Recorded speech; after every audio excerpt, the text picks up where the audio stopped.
کوئی مصیبت قوم پہ، اہل اسلام پہ آتی ہے تو اس مصیبت میں اپنی قوم کا دفاع کرنے کے لیے جو ایمان والے لوگ ہیں وہ پیچھے نہیں بیٹھتے، وہ آگے بڑھتے ہیں ہر موقع پہ۔ دیکھیں کسی انسان کو پہچاننا جو ہے نا، کہتے ہیں نا جب تک کسی کے ساتھ سفر نہ کیا ہو آپ نہیں پہچان سکتے کہ یہ کتنا پانی میں ہے۔ یہ بالکل ٹھیک بات ہے، اس لیے کہ سفر میں نا بہت ساری تکلیفیں آتی ہیں، انسان راحت کی تلاش میں ہوتا ہے، سکون کی تلاش میں ہوتا ہے، بعض دفعہ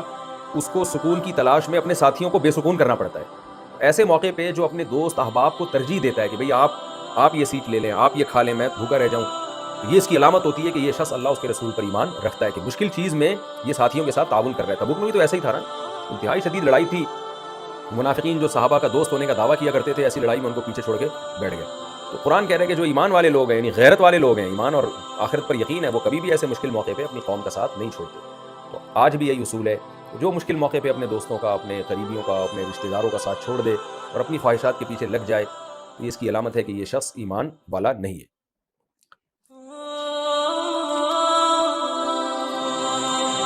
وَلَوْ أَرَادُوا الْخُرُوجَ لَأَعَدُّوا لَهُ عُدَّةً، یہ بھی بہت امپورٹنٹ ہے۔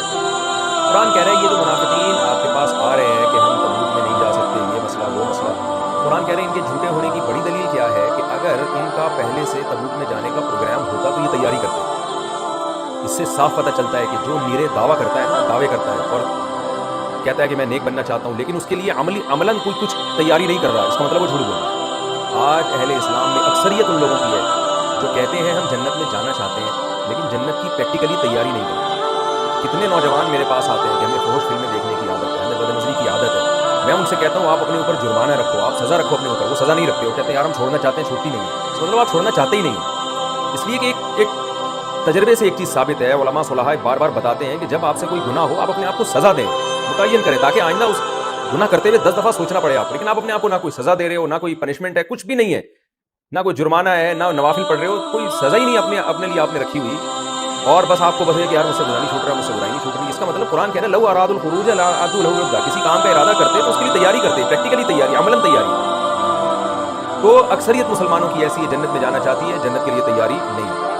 نکاح کرنا چاہتے ہیں، نکاح کے لیے تیاری نہیں ہے، پیسہ کمانا چاہتے ہیں، پیسے کمانے کے لیے تیاری نہیں ہے، چاہتے ہیں کہ جاب مل جائے، اس کے لیے ایبلٹی اپنے اندر قابلیت پیدا کرنے کے لیے تیار نہیں ہے، امریکہ جانا چاہتے ہیں، اس کے قواعد پورے کرنے کے لیے تیار نہیں ہے، حج کرنا چاہتے ہیں، اس کی تیاری کے لیے تیار نہیں ہے، تو ہوائی فائرنگ، ہوائی دعوے، ملک میں تبدیلی لانا چاہتے ہیں لیکن تبدیلی کے لیے جو کام کرنے چاہیے اس کے لیے تیار نہیں، تو چاہتے ہیں کہ ملک میں ایماندار حکمران آ جائے مگر ایماندار کو ووٹ دینے کے لیے تیار نہیں ہے۔ تو یہ پوری قوم جو ہے نا، اس میجورٹی ہماری اسی گناہ میں مبتلا ہے جس میں منافقین مبتلا تھے۔